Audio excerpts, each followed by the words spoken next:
Hari ini judulnya adalah memperjuangkan iman kita, berjuang demi iman kita. Nah, kitab ini ditulis oleh Yudas, bukan Yudas Iskariot. Sudah mati dia kan. Oke. Nah, Yudas ini adalah sebenarnya saudara tiri daripada Tuhan Yesus. Oh, baru tahu ya. Ya, ada empat. Salah satunya Yudas dan Yakobus yang disebutkan di dalam kitab ini. Ya, Maria kan manusia kan, dia bukan Tuhan kan. Sesudah Yesus lahir itu dia punya anak juga dengan Kang Ucup kan. Pasti loh, masa dia puasa seumur hidup.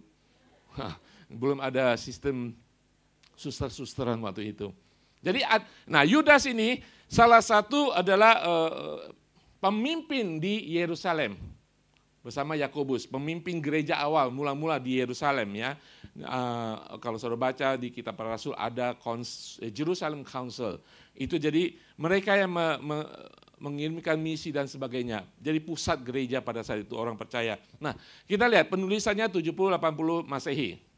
Surat Yudas tadi hanya satu pasal, pulang baca semuanya. Nggak sanggup? Satu ayat saya sudah tidur. Ini 25 ayat. 25 ayat satu pasal, baca semuanya, amin. Yudas memperkenalkan dirinya sebagai saudara Yakobus. Ada juga surat Yakobus kan? Yakobus, saudara tiri. Surat ini singkat, tegas, ditulis untuk menentang para guru palsu. Ajaran palsu. Ya, nanti kita akan melihat apa sih ajaran palsu, apa itu guru palsu. Sehingga kita bisa menjaga hati kita, iman kita. Amin. Makanya judul daripada khotbah hari ini, berjuang dengan iman. Berjuang, katakan berjuang dengan iman. Oke, nah kita lihat tujuan daripada kitab Yudas.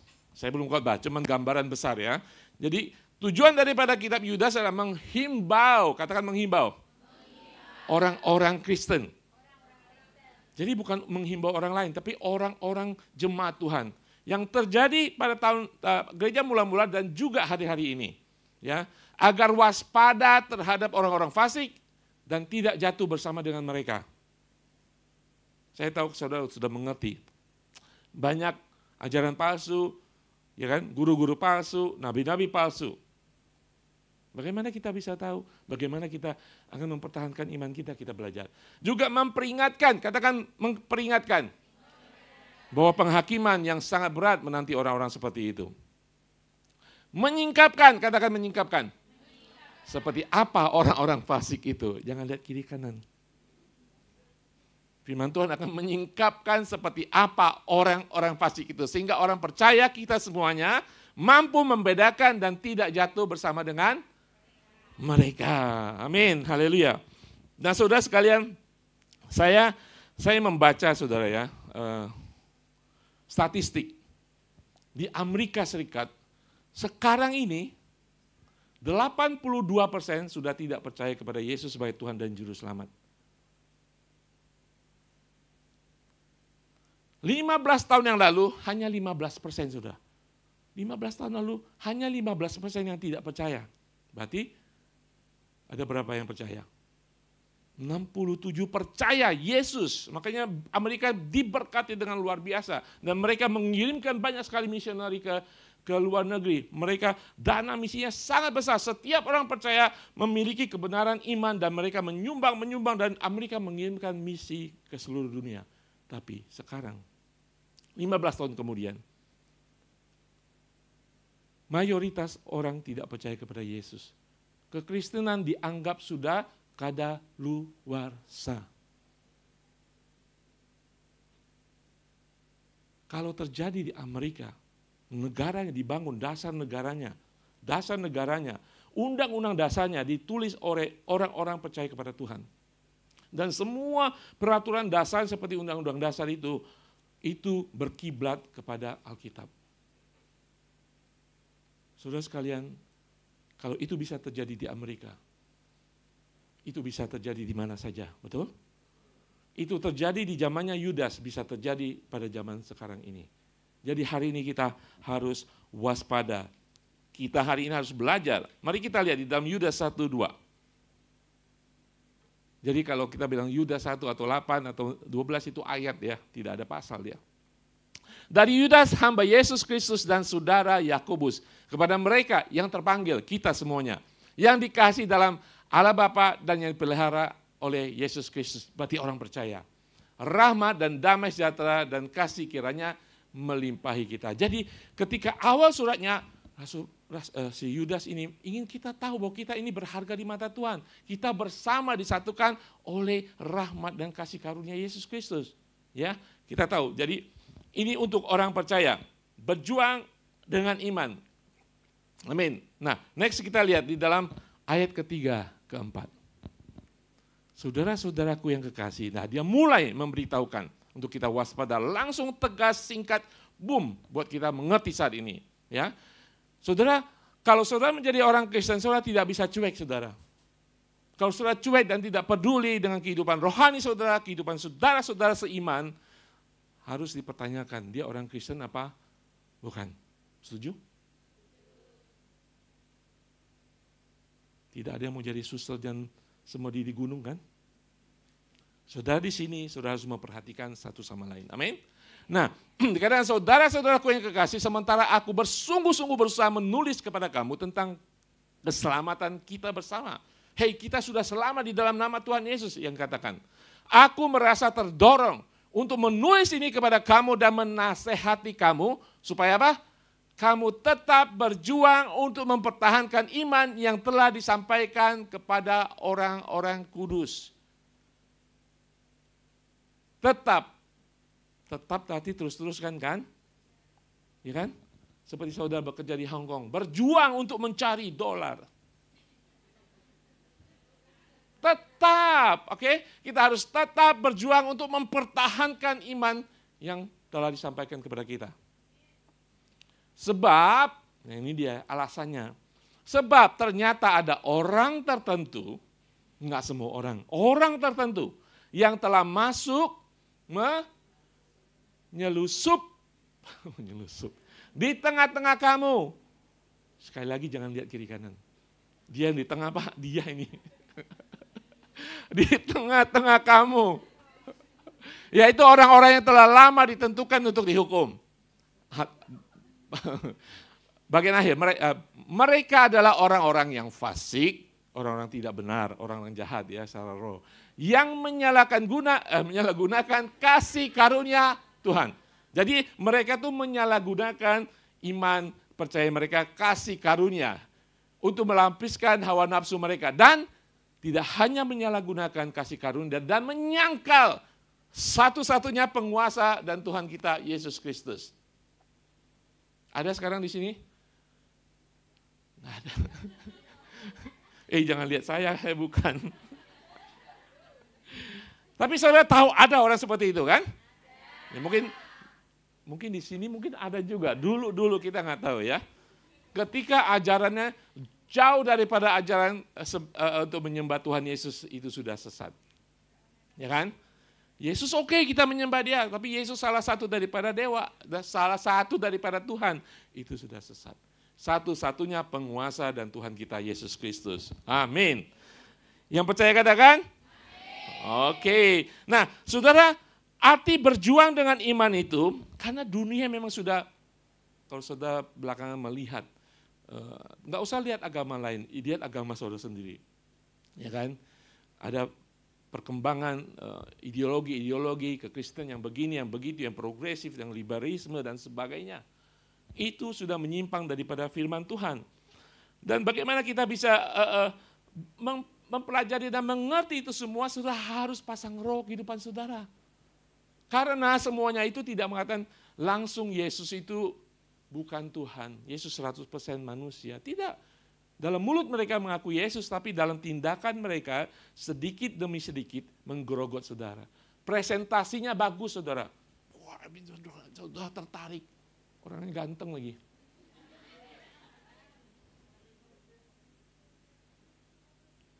Ketawa paling kencang itu menghina sedikit saya, menyinggung. Ya kan?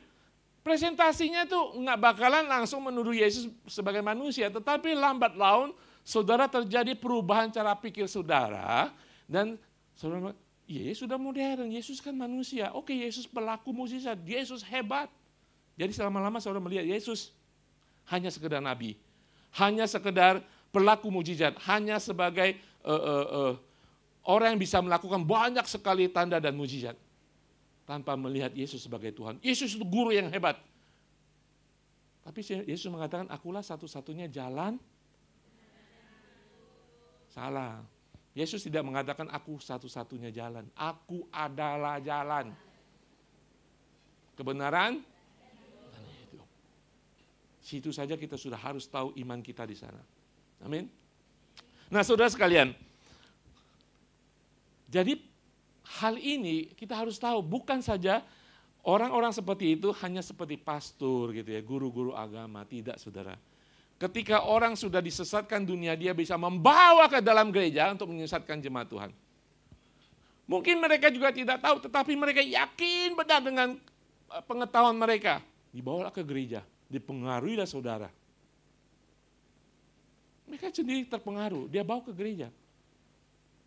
Lama-lama saudara ikut, saudara lama-lama terhanyut dan tidak mengikuti kebenaran firman Tuhan. Amin. Itulah mereka yang menyalahgunakan kasih karunia dan menyangkal satu-satunya penguasa dan Tuhan kita, Yesus Kristus. Jadi kita harus waspada. Kalau gelap saudara pasang apa?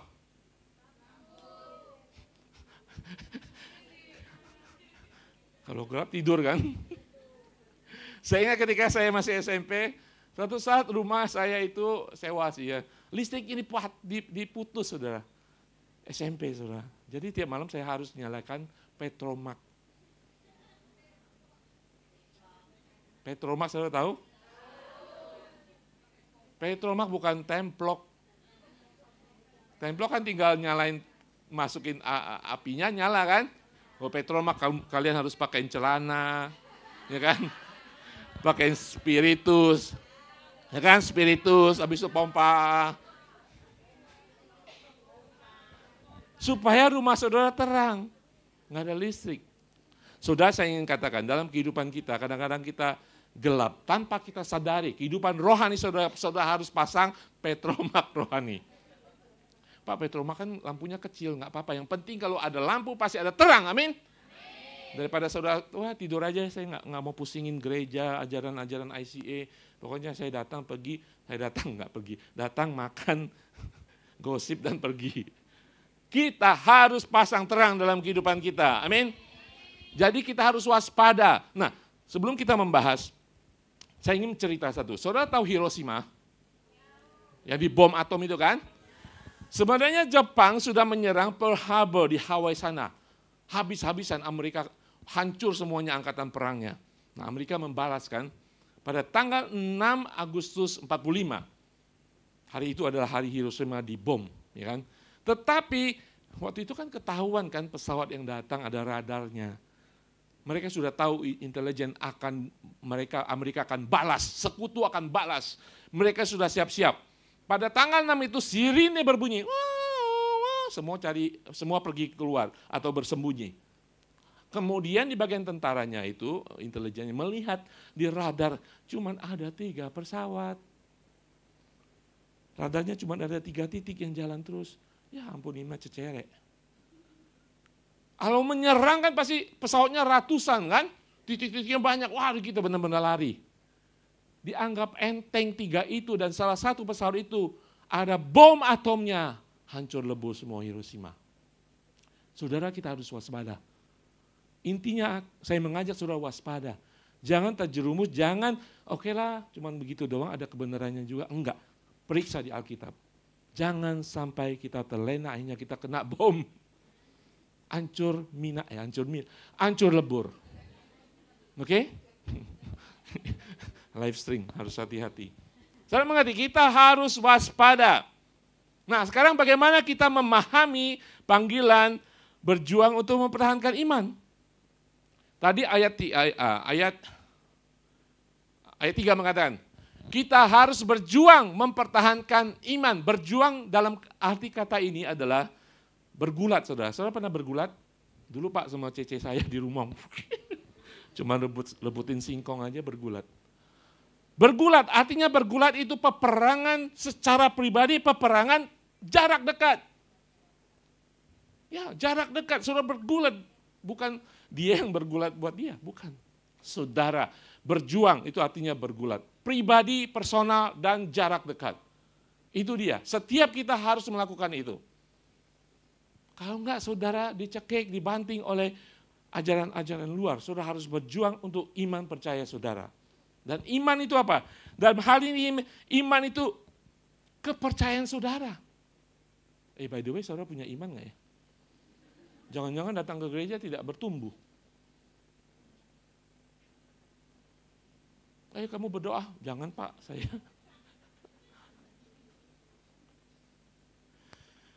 Iman yang kita pegang bukan dan tidak bisa dibandingkan dengan pemikiran-pemikiran intelektual di luar. Iman kita berakar di firman Tuhan. Di dalam karya Yesus Kristus yang datang, mati, disalibkan, dan naik ke surga. Itu iman yang harus kita letakkan di sana. Bukan Yesus datang sebagai nabi, dia mati di kayu salib, tetapi dia tidak dibangkitkan. Setengah imannya berarti iman sesat. Iman saudara harus lengkap tentang karya salib Kristus. Ajaran lain akan mencoba saudara. Membuat saudara punya pemikiran, oh iya ya, mungkin Tuhan Yesus nggak bangkit, tetapi dia tetap Tuhan. Salah. Ada orang mengatakan dia tetap Tuhan, dia menyelamatkan, tetapi dia tidak mati.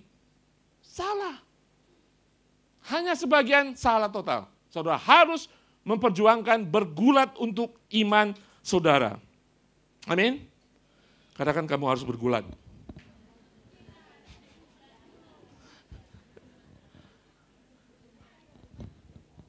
Bergulat buat iman saudara. Iman itu saudara pernah makan prasmanan? Bukan rebutan nggak apa-apa kalau makan yang banyak. Cuman kalau ada 5 makanan, saudara kalau makan prasmanan, saudara ada yang saya nggak suka ini, ada yang berebutan habis semuanya. Kalau bisa bawa panci-pancinya. Memperjuangkan iman saudara tidak boleh pilih Pilih tebang tebu ya. Apa namanya saya nggak tahu istilahnya. Pilih-pilih tebu. Oke. Tidak boleh saya suka ini, saya nggak suka ini. Selama ajaran Alkitab, semuanya harus saudara percayai sebagai iman percaya saudara. Amin? Haleluya. Jadi kita harus memahami konteks daripada surat Yudas. Terjadi pada saat ini. Banyak guru-guru palsu, banyak ajaran palsu, sehingga saudara harus bergumul, bergulat, berjuang untuk iman saudara. Mengapa kita harus mempertahankan iman? Pertama, karena mereka menyusup tanpa diketahui.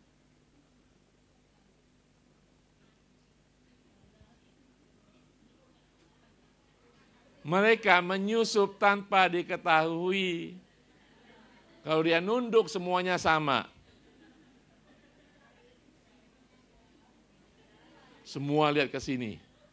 Di sini nggak ada yang berkuping di sini. Berkuping di atas tidak ada dan tidak ada yang berbulu. Saudara, tanpa kita sadari, Yudas ingin mengatakan kita harus berjuang demi iman kita karena mereka menyusup tanpa diketahui. Menyusup itu boleh dikatakan menyelundup. Ada nggak orang kata, saya penyelundup nih. Pasti mereka datang diam-diam kan? Seperti kalau nanti jam saudara pulang rumah telat, buka kunci pelan-pelan. Nggak ada yang ngaku. Itu menyusup, menyelundup secara pelan-pelan. Dikatakan, frasa tadi, telah masuk menyelusup di tengah-tengah kamu. Telah berarti ada. Sadari tidak sadari. Telah masuk menyelusup di tengah-tengah kamu. Artinya masuk secara diam-diam, menyelinap masuk secara diam-diam, menyelundup. Saya tahu itu semua digerakkan oleh iblis. Ya kan? Dia ingin mengacau domba-domba. Tapi saudara harus tahu bahwa domba-domba, saudara dan saya, kita mengenal suara gembala kita. Mungkin dia akan menjaga siang dan malam pintu kehidupan rohani kita. Amin. Artinya apa? Artinya kita harus membedakan mereka. Kenapa saudara? Nggak mungkin mereka menyelusup, oke? Terus kelihatan banget tanda-tandanya. Artinya apa? Mereka bukanlah orang yang tidak percaya. Ikut Bible study, melayani, tetapi sebenarnya mereka serigala. Mereka kemungkinan besar mengaku saja di mulut sebagai orang percaya, tetapi di hati mereka. Makanya firman Tuhan ketika kita mengucapkan kita percaya, tidak hanya dari mulut tetapi hati kita percaya. Ada orang hanya dengan mulut mengutip Alkitab. Saudara pernah ketemu orang, kalau berdebat paling hebat. Ya kan? Tetapi mereka, kalau tidak dari hati mereka, mereka bukanlah kawanan domba. Mereka ingin mengacau daripada kawanan domba. Mereka mungkin berbicara tampak seperti orang Kristen, tapi mereka bukan. Saudara, di dalam Matius 7, 15-17 mengatakan, waspadalah terhadap nabi-nabi palsu yang datang kepadamu dengan menyamar seperti domba. Tetapi sesungguhnya mereka adalah serigala yang buas. Dari buahnya lah kamu akan mengenal mereka. Dapatkah orang memetik buah anggur dari semak duri atau buah ara dari rumput duri? Demikian setiap pohon yang baik menghasilkan buah yang baik, sedang pohon yang tidak baik menghasilkan buah yang tidak. Tetapi kadang-kadang ayat 16-17 ini sudah kadung. Saudara ngerti kadung? Sudah terlambat, sudah menjadi pohon yang jelek itu sendiri. Ngerti nggak saudara? Tanpa saudara sadar, saudara menjadi pohon seperti mereka yang jelek, menghasilkan buah yang jelek, dan saudara pikir itu bagus. Jadi saudara harus bergulat, saudara. Roh Kudus akan membantu saudara. Oke, nanti kita akan lihat tidak hanya mengapa, tetapi bagaimana. Oke, kita masih mengapa. Nah, pentingnya doktrin yang benar. Doktrin yang benar, saudara.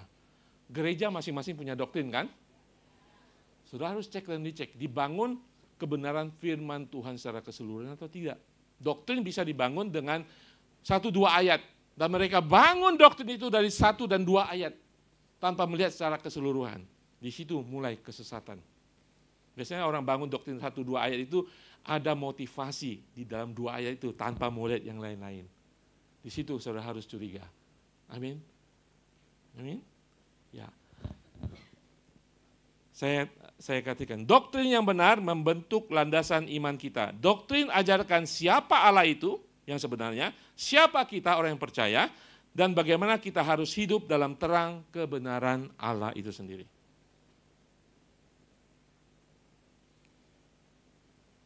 Iman akan kebenaran Injil. Roma 1:16-17. Perhatikan ayat ini. Paulus menulis ayat ini kepada jemaat di Roma yang dia belum ketemu. Rasul Paulus ingin menjelaskan pengertiannya tentang Injil, imannya. Selama ini dia sudah melayani sudah Asia kecil sudah habis, dia ingin ke Roma. Jadi surat ini dituliskan kepada jemaat di Roma untuk menjelaskan kristalisasi pengertian daripada Injil atau iman dalam Injil yang dia mengerti. Ayat ini sangat-sangat luar biasa dikatakan, sebab aku mempunyai keyakinan yang kokoh dalam Injil. Terjemahan lain mengatakan, aku tidak malu. Saudara malu enggak? Tuhan saudara digantung? Itu maksud Paulus. Ketika memberitakan Injil Yesus yang digantung di kayu salib, dihukum seperti orang berdosa, orang jahat paling hebat. Aku tidak malu. Aku mempunyai keyakinan yang kokoh di dalam Injil, karena Injil adalah apa? Kekuatan Allah. Kekuatan itu dunamis. Di mana saudara mengerti kata dinamit. Injil punya kekuatan yang luar biasa, mengubahkan. Yang menyelamatkan setiap orang yang percaya, pertama-tama orang Yahudi tetapi juga orang Yunani. Sebab di dalam Injil itu nyata kebenaran Allah. Yang bertolak dari iman, memimpin kepada iman. Seperti ada tertulis, orang benar akan hidup oleh iman. Jadi saudara harus mengerti kebenaran Injil supaya saudara tidak diombang-ambing. Harus yakin teguh seperti apa yang dikatakan Rasul Paulus, bahwa Allah Bapa, Allah yang menyayangi kita, dialah satu-satunya, tidak ada lain lagi. Amin. Bahwa Yesus ada satu-satunya juru selamat. Dia datang Allah datang menjadi manusia. Mengajar, berkorban buat kita, mati di kayu salib, wafat dan kemudian dibangkitkan, naik ke surga, mengirimkan Roh Kudus yang saat ini menyertai kita semuanya sampai hari penebusan Tuhan. Itu adalah kedatangan kerajaan surga di muka bumi, dan saudara semua adalah pembawa-pembawa kerajaan surga. Waspada saudara. Yang kedua, mengapa kita harus mempertahankan iman?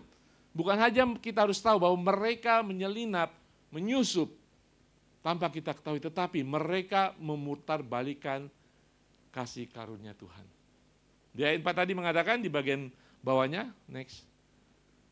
Mereka adalah orang-orang fasik yang menyalahgunakan kasih karunia Allah untuk melampiaskan hawa nafsu mereka.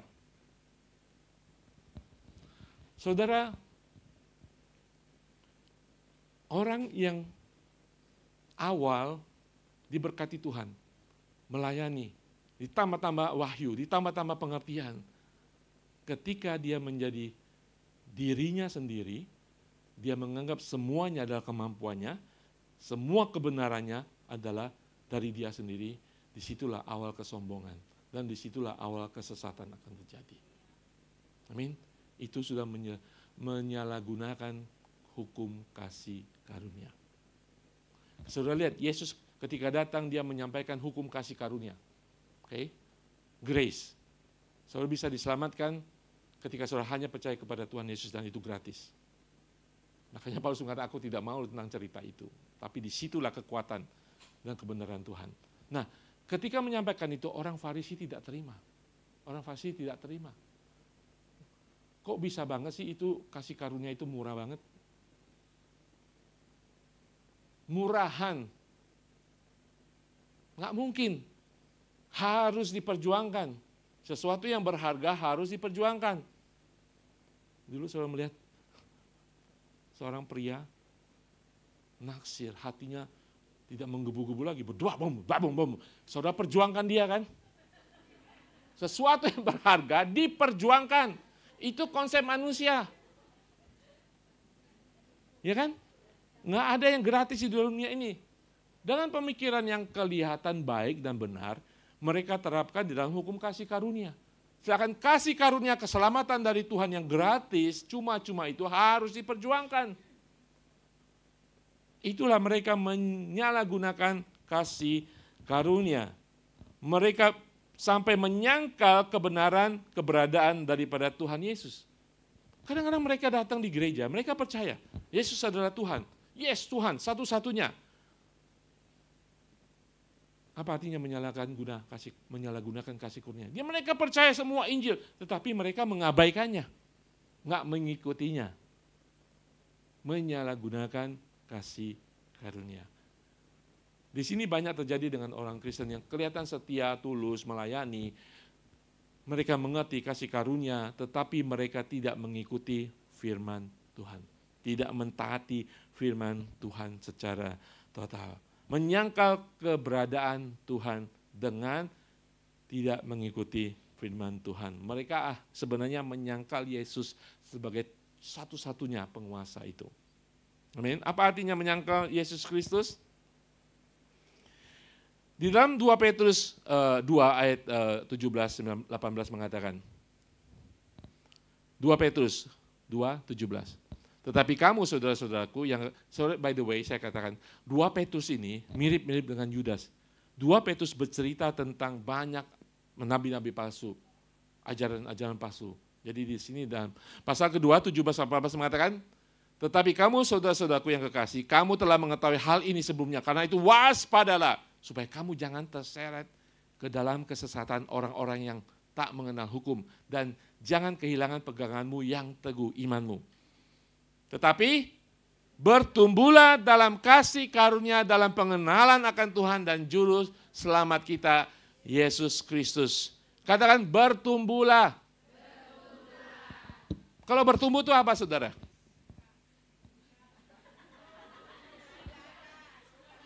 Saya tahu kalau Pak Ari saya sudah tidak bertumbuh. Ya, bertumbuhnya ke kanan dan ke kiri. Penuh-penuhin bangku. Saya berbicara bertumbuh dalam kasih karunia. Saudara, kasih karunia itu masih hidup, saudara. Saudara tahu tadi ayat tentang Injil, kasih karunia menyebabkan ada iman keselamatan. Iman keselamatan membawa kita menerima Tuhan Yesus, tapi tidak berhenti di sana. Tadi dikatakan Injil adalah kekuatan Allah yang menyelamatkan. Ketika kita beriman, iman keselamatan, boom, saudara selamatkan. Kemudian dikatakan Injil juga adalah kebenaran yang memimpin kehidupan iman kita. Itu kebenaran kasih karunia akan memimpin kita supaya kita bertumbuh dalam kasih karunia. Dalam pengenalan akan Tuhan.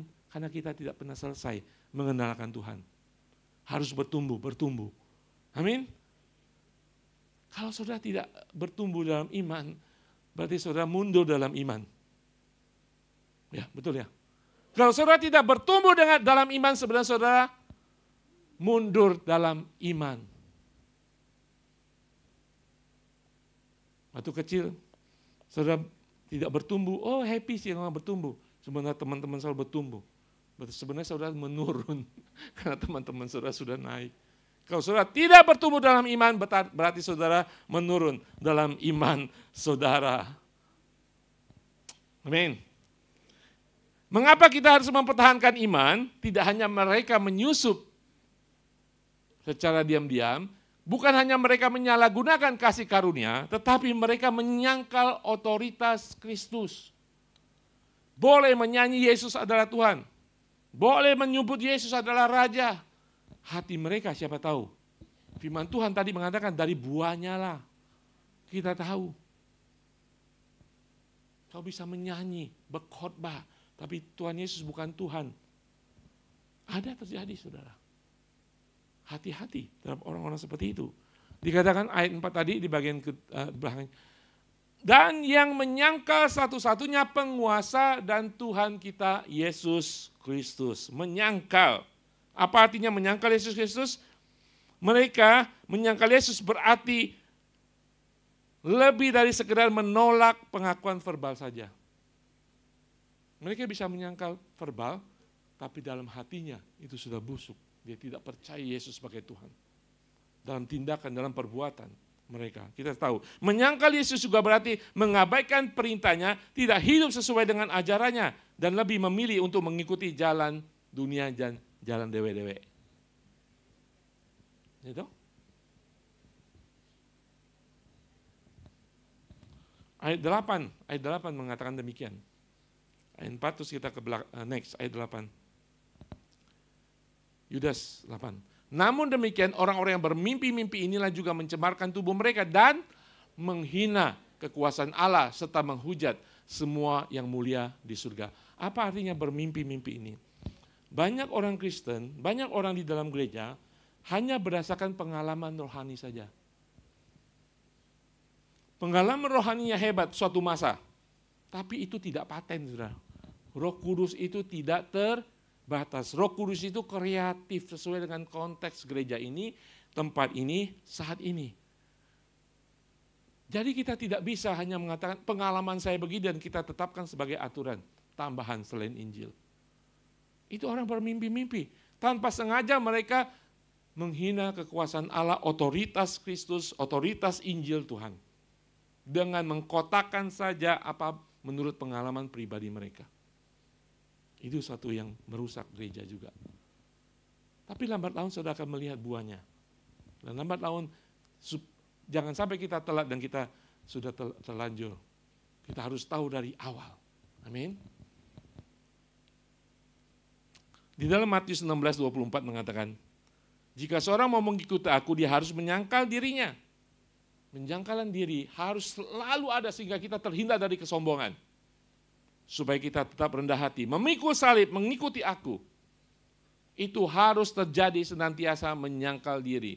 Ketika suatu saat saudara dipakai di tempat ini, dipakai sebagai pimpinan, sebagai hamba Tuhan, sebagai pendeta, menyangkal diri harus luar biasa terjadi dalam kehidupan orang itu. Kalau tidak menyangkal diri, dia akan menjadi dirinya semakin besar, dirinya menjadi raksasa, dan dia sendiri yang ada di depan. Tuhan sudah tidak ada di belakang. Tuhan dibuat minder. Ini gereja saya apa gereja kamu? Saya menyelamatkan mereka loh. Tapi saking dirinya terlalu besar. Menyangkal diri dan mengakui otoritas Kristus. Amin. Jadi 3 hal yang harus kita waspadai. Mengapa kita harus mempertahankan iman. Mereka menyusup secara diam-diam. Mereka memutarbalikkan kasih karunia, ajaran kasih karunia. Dan kemudian mereka menyangkal otoritas Kristus. Nah sekarang bagaimana? Oke, sekarang tugas saudara, selain was-was dan jangan ketakutan, harus ada beberapa hal yang harus kita lakukan. Untuk kita tetap teguh dalam iman, kita bisa melawan, melihat, dan kemudian kita bisa bergulat. Saudara siap bergulat? Oke. Siap-siap. Pakai apa saudara? Bagaimana kita bergulat mempertahankan iman kita? Pertama, pahami iman saudara. Saudara paham nggak iman saudara? Roma 1:16-17 tadi saya sudah katakan, Injil adalah kekuatan Allah yang menyelamatkan. Tidak ada lain lagi yang menyelamatkan. Tidak ada lain lagi. Dan tidak ada tambahan saudara. Tidak ada tambahan. Kekuatan Allah yang menyelamatkan, titik. Satu-satunya. Jangan tambah-tambah lagi. Di dalamnya nyata kebenaran Allah yang bertolak dari iman, memimpin kepada iman. Tidak hanya iman keselamatan, tetapi iman hidup dalam keselamatan. Saudara perlu Injil. Kebenaran Tuhan. Yang kedua, pahami iman kita, teguh dalam iman kita. Efesus yang terkenal, 6:13. Sebab itu ambillah seluruh perlengkapan senjata Allah. Supaya kamu dapat mengadakan perlawanan, pergumulan saudara pada hari yang jahat itu. Dan tetap berdiri. Kalau kita pakai peralatan lain, peralatan dapur, saudara tidak akan berdiri saudara. Saudara akan hancur dan saudara akan lelah. Pakai perlengkapan senjata Allah. Saudara bisa melawan dan tetap berdiri. Jadi tidak hanya saudara harus pahami iman saudara. Gimana Pak saya pahami? Belajar firman Tuhan. Belajar firman Tuhan. Saudara ini firman Tuhan yang hidup bukan textbook saudara. Artinya apa? Ketika saudara membaca satu ayat saudara nggak mengerti, ulang-ulang baca. Ini katakan firman Allah yang hidup, ada roh Allah yang hidup dalam kehidupan saudara akan menerangkan buat saudara. Saya pernah katakan, baca silsilah pun kalau saudara tulus, terbuka, Tuhan akan berikan. Apa artinya sih silsilah Tuhan? Ada pelacur melahirkan ini, terus pelacur melahirkan ini. Saudara tahu itu? Di dalam silsilah Tuhan Yesus ada berapa pelacur? Ada cerita, ada intinya, ada pewahyuan di sana. Karena ini adalah firman Tuhan yang hidup. Bukan segera textbooks. Saudara ini tidak akan menjadi hidup kalau saudara perlakukan ini sebagai textbook saja. Saudara tahu textbook hanya segera baca.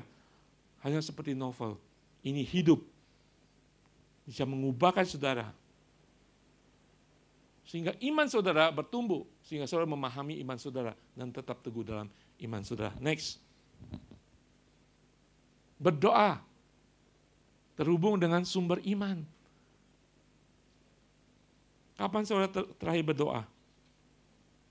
Doa makan Pak. Kapan? Minggu lalu. Udah doa makan minggu lalu, padahal makan sehari 4 kali.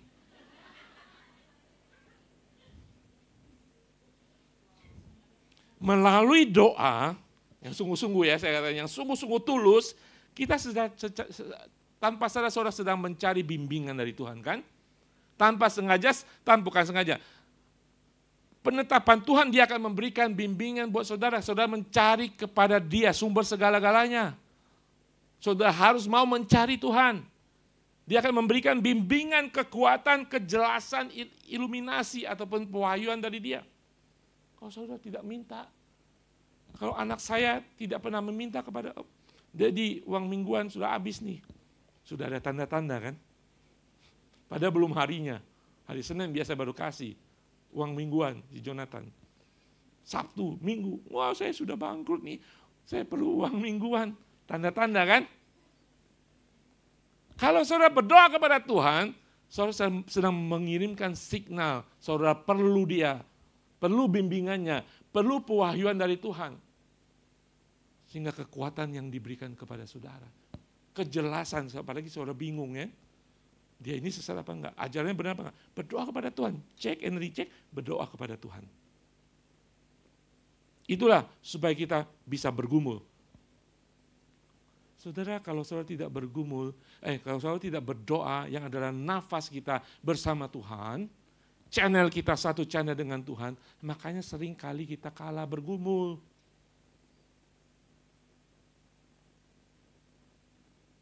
Kalah bergumul. Karena saudara tidak punya satu channel dengan Tuhan. Kalau saudara satu channel dengan teman saudara, saudara bergumul, teman saudara pergi. Betul. Jangan pernah terjadi di sini. Di sini. Ketika kita berdoa, kita sedang memperlengkapi hidup kita dengan perlengkapan rohani yang akan memberdayakan kita. Amin. Doa menjadi sumber kehidupan. Doa menjadi tanda dan identitas saudara. Ketika saudara berdoa, Bapak nangis, apapun. Saudara sedang menyatakan bahwa saya ini anak. Bapak saya mengasihi saya. Ada konfirmasi ketika Allah Bapa memeluk saudara. Saudara menjadi kuat dalam iman saudara. Amin. Ketika kita berdoa, itu menentukan identitas kita. Doa yang sungguh-sungguh ya. Menentukan identitas kita dan akan menguatkan iman percaya kita. Ada amin saudara? Haleluya. Yang keempat, tidak hanya berdoa tetapi juga membangun komunitas iman. Makanya saudara perlu gereja, makanya saudara perlu KG. Kalau tidak percaya, saudara berjuang sendiri, saudara akan capek. Saudara akan terbanting-banting, tidak terpontang-panting, tapi terbanting kehidupan saudara. Saudara perlu komunitas, saling mendoakan, saling menguatkan. Ketika saudara menghadapi ajaran-ajaran sesat yang menarik sekali, kalau saudara punya konco, komunitas iman, saudara akan, kayaknya nggak benar nih.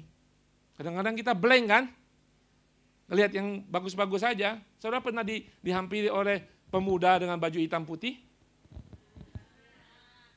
Saksi Yehova? Ganteng-ganteng kan mereka? Coba kalau saudara sendiri, belum ngomong saudara udah kelper-kelper. Ya toh? Dia ngomong, saudara terima aja. Oh iya. Iya. Ngileran lagi. Kalau saudara ada teman, mungkin saudara kelper-kelper, teman saudara pasti akan mengingatkan. Itu komunitas iman untuk kita bergumul. Memperjuangkan iman kita. Amin. Yang ketawa paling kencang pernah pengalaman. Oke, kita sudah tahu ya.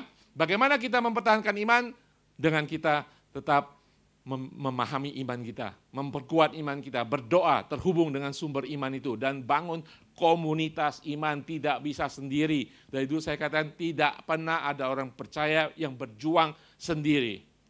Bisa awal-awal, akhirnya mereka tepar. Perlu saling mendukung. Sehingga kita bisa waspada, kita bisa berjuang untuk iman kita. Amin. Nah, saya ingin berikan satu pernyataan. Tujuan utama Tuhan menuliskan firman-Nya di dalam Alkitab agar kita mempercayainya dan mentaatinya. Amin. Tujuan utama mempelajari Alkitab, firman Tuhan adalah untuk mentaati apa yang ditulis di dalamnya. So bisa sekolah sangat tinggi, seminari, belajar setiap hari, dan juga harus mentaatinya. Amin. Dan saudara akan tahu bahwa Yesus adalah satu-satunya. Saya akan tutup dengan satu ayat. Sebelum saya memberikan pertanyaan, karena setiap orang mengalami tantangan iman, pergumulan iman, di manakah iman kita bersandar? Pertanyaan kedua, karena setiap orang akan mengalami kelemahan rohani, pikiran dan jasmani, di manakah percaya saudara bertumpu? Ayat ini memberikan jawabannya. Ayat ini akan menjadi bahasan ITM kita Rabu nanti. Iman yang bersandar, beristirahat di dalam Yesus. Bukan kepada dunia. Amin. Iman saudara akan bertumbuh kuat hanya bersandar kepada Yesus Kristus. Titik. Bukan kekayaan saudara, bukan koneksi saudara, bukan kecantikan saudara. Hanya kepada Yesus. Ibrani 12:2 mengatakan, marilah kita melakukannya dengan mata yang tertuju kepada Yesus. Siapa Yesus? Dia akan memimpin kita dalam iman. Dan membawa iman kita itu kepada kesempurnaan. Terjemahan lain mengatakan, tertuju kepada Yesus yang adalah pelopor, pencipta iman saudara. Iman keselamatan kita bukan dari saudara, jangan sombong saudara. Ketika saudara selamat percaya Yesus itu bukan dari saudara. Itu dari Roh Kudus. Memang ada orang memberikan berita Injil. Saudara pernah memberitakan Injil ratusan ribuan kali, orang itu tidak tergerak. Sampai Roh Kudus menggerakkannya. Iman kita sendiri sudah dimulai, dirintis oleh Yesus Kristus. Kalau iman kita bertumpu, dimulai, dirintis, pelopornya adalah Yesus Kristus. Kemudian dia akan membawa iman kita kepada kesempurnaan. Dia mengawal iman kita. Saudara, hanya Yesus. Kita hari ini berbicara tentang bergumul dengan iman, berperang, bertarung demi iman. Pulang dari tempat ini, ketemu majikan, mungkin saudara bertarung dengan iman. Apa yang lucu saudara? Betul? Jangan bayangkan pulang-pulang majikan saudara seperti pegulat. Roh di baliknya. Iman saudara akan terguncang, iman saudara akan digoncangkan, iman saudara akan ditantang, tidak hanya ditentang tapi tertantang. Bersandar kepada Yesus yang akan membimbing iman saudara. Kalau saudara bisa bersandar dengan pengetahuan saudara bisa bersandar kepada ajaran-ajaran dunia, tapi bersandar kepada Yesus yang akan memimpin iman saudara kepada kesempurnaan. Bukan hanya tak ada lawan, tidak bisa dilawan iman di dalam Kristus. Karena dia yang akan melawan buat saudara. Amin. Pergumulan iman, ajaran sesat, memutarbalikkan kasih karunia. Dulu gereja kita sering sekali pendeta-pendeta datang kan. Saudara pernah tahu bahwa tanpa sadar saudara pusing? Mungkin saya nggak pusing, saudara hai perlu. Tanpa sadar saudari, iman saudara bingung. Roh saudara bingung, nih orang mau percaya apa sih kalau roh bisa berbicara? Dia ketawa. Orang ketika pendeta ini ngajar ini dia ketawa. Terus ada satu mengajar iman yang berlawanan, dia juga ketawa. Roh Kudus bingung, nih orang mau percaya apa? Saudara maksudnya. Kalau saudara tidak berdasarkan firman Tuhan yang ya dan amin dan satu-satunya, saudara akan terguncang. Makanya ketika mendengarkan firman Tuhan harus dinilai, ditelaah dan waspada. Jangan semuanya ditelan. Sorry saya ngomelin di akhir ibadah. Supaya saudara mengerti apa maksudnya. Amin. Makanya ICA memulai firman Tuhan dengan seri daripada firman Tuhan. Saudara bedanya apa saudara? Kalau topikal bisa mencok sana mencok sini kan topik kan. Kalau saya pendetanya, kalau saya topiknya biasa itu seperti subjektif. Saya sukanya tentang misalnya pernikahan. Ada juga pendeta yang topiknya sukanya tentang kasih. Jadi kasih mulu dari sudut mana? Judulnya berbeda tapi inti-intinya itu aja. Kalau kita belajar dari firman Tuhan, dari apa yang kita pelajari saat ini, itu dibahas ayat-ayatnya dan tidak bakalan melenceng. Amin. Itu adalah belajar firman Tuhan sesuai dengan kebenarannya. Amin. Tidak ada jalan lain saudara. Saudara tidak bisa menjadi, saya mendengarkan Pak Ari, Pak Jeremiah di sini, cukuplah. Tidak, saudara belajar sendiri. Tahu, itu iman saudara. Ini Tuhan saudara, Roh Kudus diberikan. Mungkin Tuhan sedang membangun iman saudara untuk musim tertentu dalam kehidupan saudara, tidak di ICA. Tuhan sedang mempersiapkan saudara dengan menguatkan iman saudara di bidang ini, di bidang itu. Mungkin Tuhan sedang menguatkan iman saudara untuk menghadapi masalah tertentu dalam keluarga. Iman diberikan, diperkuat buat saya, buat saudara berbeda untuk menghadapi situasi tertentu. Tuhan sudah mempersiapkan. Mungkin besok-besok saudara menghadapi